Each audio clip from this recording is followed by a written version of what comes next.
حضرت مولانا مظفر حسین کاندھلوی، عجیب انسان اللہ نے پیدا کیا تھا۔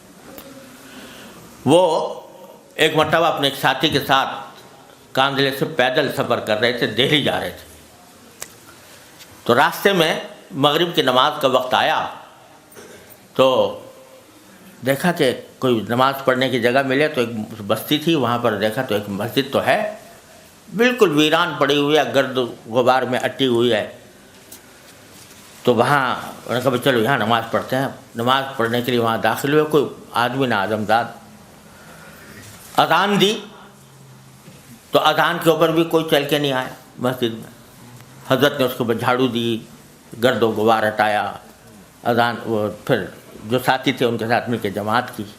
بعد میں بڑا افسوس ہوا کہ یا اللہ یہاں پر بستی میں مسلمان بھی موجود ہیں اور اذان کی آواز بھی ہوئی، کوئی بندہ نماز پڑھنے کے لیے نہیں آتا۔ تو حضرت بستی والوں کے پاس گئے جو مسلمان تھے، ان سے پوچھا کہ بھئی مسجد خالی ویران پڑی ہوئی ہے، آپ لوگ نماز کے لیے نہیں آتے؟ کہا جی بات اصل میں یہ ہے کہ ہمارے جو گاؤں کے جو نواب صاحب ہیں وہ الناس علی دین ملوکہم، تو وہ نماز سے بالکل بے پرواہ ہیں، دین سے غافل ہیں اور آتے نہیں، اگر وہ آنا شروع کر دیں تو ساری بستی نماز کو آ جائے گا۔ کہا کہ اچھا مجھے پتہ بتاؤ نواب صاحب کا۔ نواب صاحب کے پاس پہنچے، نواب صاحب سے کہا کہ بھائی آپ مسلمان ہو، مسجد ویران پڑی ہے، اگر آپ جایا کرو مسجد میں تو نماز بھی ہو جائے گی، آپ کو سارے انسانوں کا ثواب آپ کو ملے گا۔ تو حضرت کی باتوں میں اخلاص تو تھا، طبیعت پہ کچھ اثر تو ہوا، کہنے لگا کہ مولانا نماز پڑھنے کا تو میں چلا جاؤں مگر دو کام ایسے ہیں میں چھوڑ نہیں سکتا۔ اب کیا کام ہے؟ کہ ایک تو یہ کہ میں شراب پیتا ہوں اور میرے پاس فاحشہ عورتیں آتی ہیں، اور دوسری بات یہ کہ میں وضو نہیں کر سکتا، وضو میرے بس سے باہر، تو اس لیے نماز کیسے پڑھوں بغیر وضو کے؟ حضرت نے فرمایا کہ اچھا تو ایسا کرو، آپ ایک بات کا وعدہ کر لو۔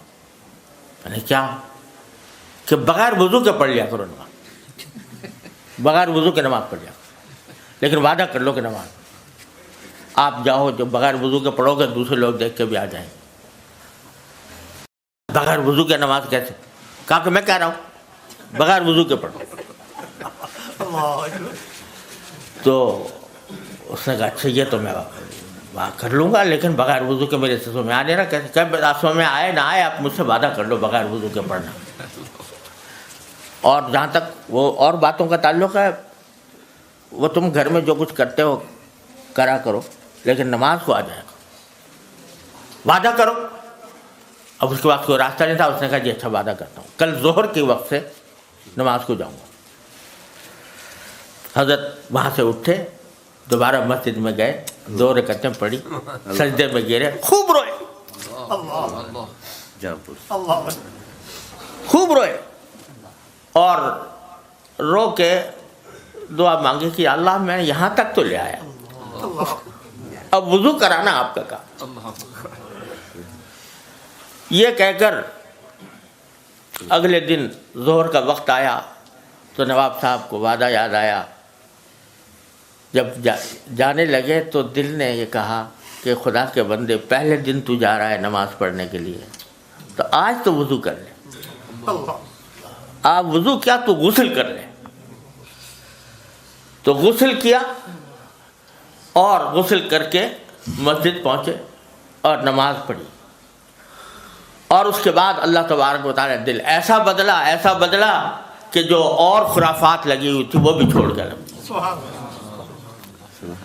اب اگر کوئی پوچھے کہ بھئی مولانا مظفر حسین صاحب نے اس کو کہہ دیا کہ بغیر وضو کے نماز پڑھ لے، تو کتابوں میں تو یہ لکھا ہے کہ بغیر وضو کے اگر تہاوناً نماز پڑھے تو آدمی کافر ہو جاتا۔ تو تنہا علم کی بات تو یہ تھی، لیکن تفقہ فی الدین یہ تھا، تو لیتفقہوا فی الدین فرمایا گیا۔ تو فرمایا کہ ہمارا کام، ہم طالب علموں کا کام صرف حروف و نقوش کا علم حاصل کرنا نہیں ہے، دین کی سمجھ حاصل کرنا ہے، کس وقت کس بات کا کیا تقاضا ہے، دین کا کیا تقاضا ہے، اس پر عمل کرنا۔